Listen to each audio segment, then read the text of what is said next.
조건문과 가정법 과거. 조건문, 가정법 과거. 형태가 비슷한 점도 있고 차이가 있는 것도 있는데 이것이 어떤 의미를 가지느냐 한번 살펴봅시다. 우리가 지난번에 종속절을 배웠는데 종속절은 무엇을 나타낸다고 했냐면 원인을 나타낸다 했고 그 다음에 주절이 결과를 나타낸다 했어. 그지? 그런데 종속절의 원인과 결과 중에서 이 결과가 완성이 되지 않은 경우, 다시 말해서 미래를 나타내는 경우, 이럴 때 이 원인에 if를 쓴다 그랬어. 그러니까 if라고 하는 것은 어떤 의미라고 했냐면 불확실하다 이런 의미라고 했고 불확실하다. 그런데 이제 여기 뒤에 주어 동사가 오는데 원래 여기 동사에는 동사 원형을 쓰는 거였어. 동사 원형. 동사 원형은 실제 행위는 아니야. 실제 행위는 아닌데 왜 실제 행위가 아니어야 하냐면 미래의 이야기이기 때문에 실제로 일어난 일이 아니기 때문에 현재형이 아니라 동사 원형을 쓰는 게 원칙이야. 그런데 1인칭과 2인칭, 1인칭과 2인칭에서는 또 복수형에서 1인칭과 1에서 3인칭 복수형. 다시 한번 봅시다. 1인칭, 2인칭 단수. 그 다음에 1에서 3인칭 복수에서 모두 동사 현재형과 동사 원형이 동일해. 어디에서만 다르냐면 3인칭 단수에서만 차이가 나. 동사 현재라고 하는 것은 이건 실제 행위를 나타내는 거고 동사 원형이라고 하는 것은 개념, 동사의 행위의 개념만을 나타내. 그래서 실제 행위가 아니야. 그런데 1, 2인칭 단수, 1에서 3인칭 복수 모두가 동사 원형이나 동사의 현재형이 형태가 동일하다 이런 얘기야. 그러니까 3인칭 단수에서 사람들은 자연스럽게 1, 2인칭에서 동사 현재형을 쓴 게 아니라 동사 원형을 쓴 건데 사람들은 그것을 현재형이라고 오해하고 3인칭에서 동사 원형을 써야 되는데 이것을 무엇으로 쓰기 시작했다? 현재형으로 쓰기 시작했다 이런 이야기예요. 그래서 요즘은 if 주어 현재형 이런 이야기를 하는 거예요. if 주어 현재형 이렇게. 그래서 지금은 마치 얘가 원칙인 것처럼 이렇게 쓰이긴 쓰이는데 어쨌든 간에 얘는 이 if 자체가 무엇을 보여주냐면 불확실함을 보여주니까 실제로 일어나지 않은 것에 대한 그리고 아직 확인되지 않은 이야기. 불확실하다는 것은 이 행위가 확인되지 않았다 이런 이야기예요. 확인되지 않았다. 그런데 if 뒤에 또 어떤 게 나올 수 있냐면 if 주어 과거형이 나올 수 있어. 과거형. 여기서 이 과거형이라고 하는 것은 굳이 선생님이 형이라고 쓴 이유는 뭐냐면 형태가 과거의 형태를 띠고 있다는 거야. 그런데 시제적으로는 과거가 아니고 현재를 나타내. 근데 이게 왜 그러냐면 이것을 우리가 단순 시제라고 하는데 이 단순 시제라고 하는 것은 동사가 하나 쓰였을 때 동사가 하나로 쓰였을 때 단순 have PP로 쓰이면 완료 시제 이렇게 하는데 단순 시제는 대개 현재나 미래를 나타내. 현재나 미래. 물론 직설법 동사가 있을 때는 직설법 동사와 일치해. 동사가 현재면 현재, 과거면 과거 이렇게 따라가게 되는데 따로 직설법 동사가 없을 때는 현재나 미래를 나타내게 되어 있어. 그러니까 형태는 과거 형태지만 얘도 현재를 나타내. 그런데 if 주어 현재형일 때는 이 내용이 불확실한 내용이지만 확인되지 않은 행위지만 if 주어 과거형일 때는 얘가 확인된 내용이에요. 확인된 내용. 그러니까 이게 무슨 말이냐? 확인된 내용이라고 하는데 왜 과거형을 쓰느냐? 과거형을 쓴다고 하는 것은 우리가 실제로 일어난 것을 이야기하는 거기 때문에 확인되었다라는 것을 우리가 일상적으로 현재보다는 과거에서 확인된 것으로 느낄 수가 있어. 그런 측면에서 과거형을 쓴다. 확인된 내용이기 때문에 과거형을 쓴다. 그런데 동사 한 개로 나타낼 수 있는 시제는 영어에서 현재와 과거 두 개밖에 없어. 현재와 과거. 미래는 will 플러스 동사 원형 또는 be going to 동사 원형이니까 미래를 나타내기 위해서는 동사 하나로 나타낼 수 없어. 그러면 시간적으로 현재와 과거 중에서 얘는 가깝다 이런 느낌을 줘. 가깝다. 과거라고 하는 것은 멀다 이런 느낌을 줘. 그러니까 실행 가능성에 있어서 거리감을 준다. 얘는 거리감. 실행 가능성에서 확인된 내용이지만 실현 가능성에 있어서의 과거 거리감이 있다. 무슨 말이냐면 불확실한 내용이잖아. if 자체가 보여주는 것이 불확실한 내용인데 사실 얘는 불확실한 게 아니고 우리가 확인을 했는데 실제로 거리감이 있는 거야. 확인은 했지만 거리감이 있다. 무슨 말이냐면 실제로 이 행위가 이루어지지 않았다는 이야기를 하고 싶은 거야. 자, 예를 들어 봅시다. If I have some money. 만일 여기 he have 해볼까? Some, he has 한번 해봅시다.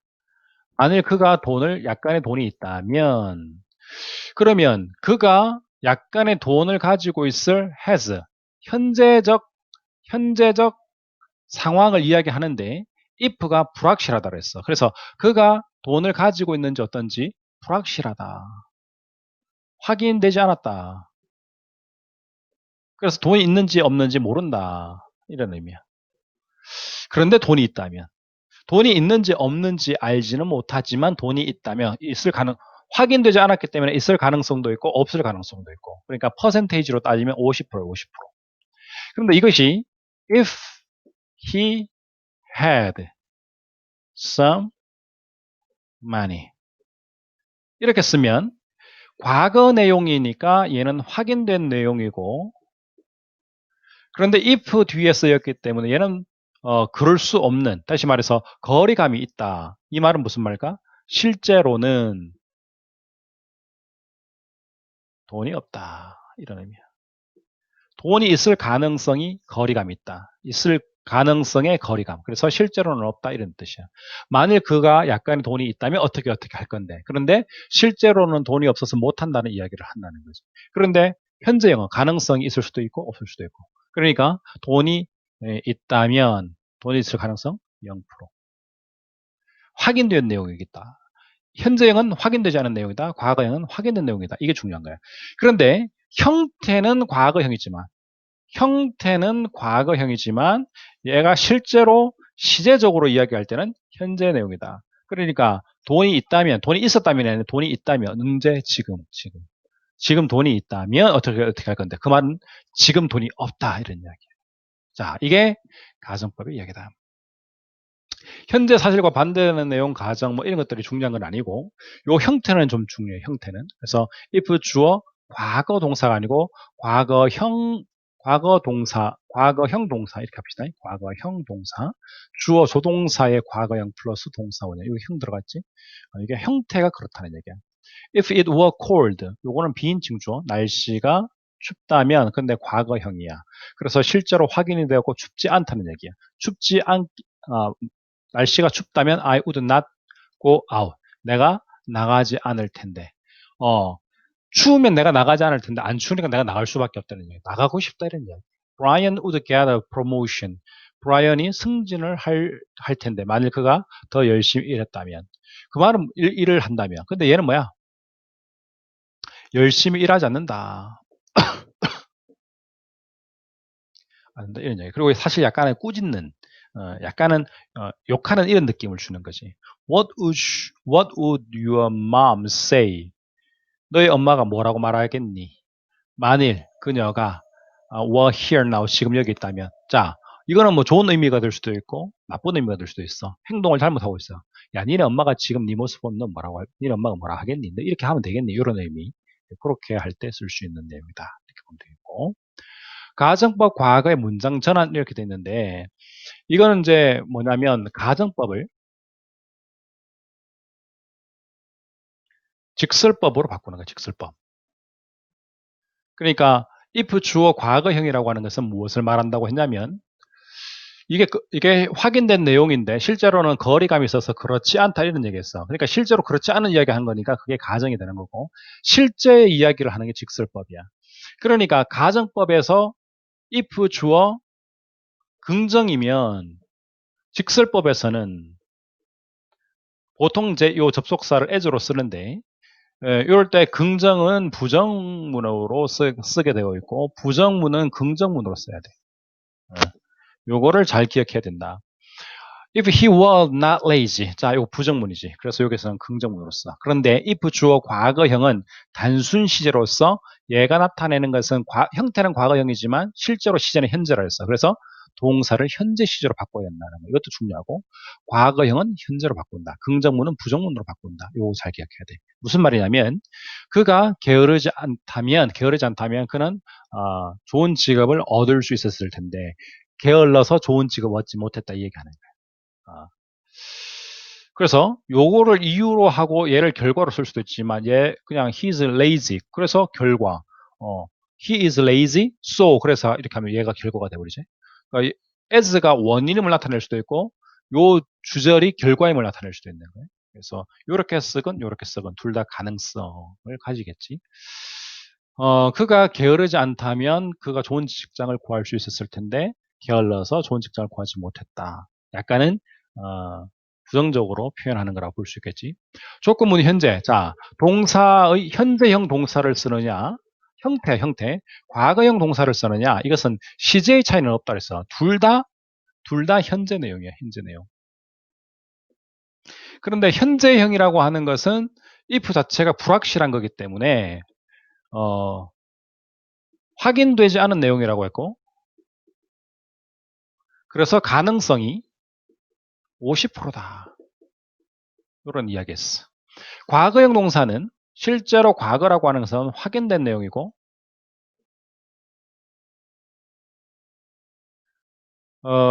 가능성 측면에서 보면 그럴 가능성이 0%다. 그래서 얘를 직설법으로 고칠 때는 긍정문일 때는 부정문으로 부정문일 때는 긍정문으로 바꾸어줘야 된다. 이런 얘기했어. 자, 만약에 그녀가 집에 있다면 집에 있어 없어? 몰라. 집에 있을 수도 있고 없을 수도 있다. 만일 그녀가 집에 있다면 집에 있지 않다는 얘기. I'll tell her. 내가 그녀에게 말할 텐데 그것에 대해서. 이야기해주고 싶다. 이 얘기가 내가 그녀에게 이야기해주고 싶다라는 의도가 아주 강한 거야. I would tell her about it. 그것에 대해서 이야기해줄 건데 집에 없어서 내가 못 해준다 이런 이야기지. 그래서 가정법이라고 하는 것은 기본적으로 if 주어 과거형을 이야기하는 건데 과거형이라고 하는 것은 확인된 내용이고 그럴 가능성이 없다라는. 그러니까 시간적 거리감. 과거는 현재보다 멀잖아. 그래서 시간적 거리감을 통해서 가능성의 거리감을 만들어 주었다. 이렇게 생각하면 되겠어. 오케이?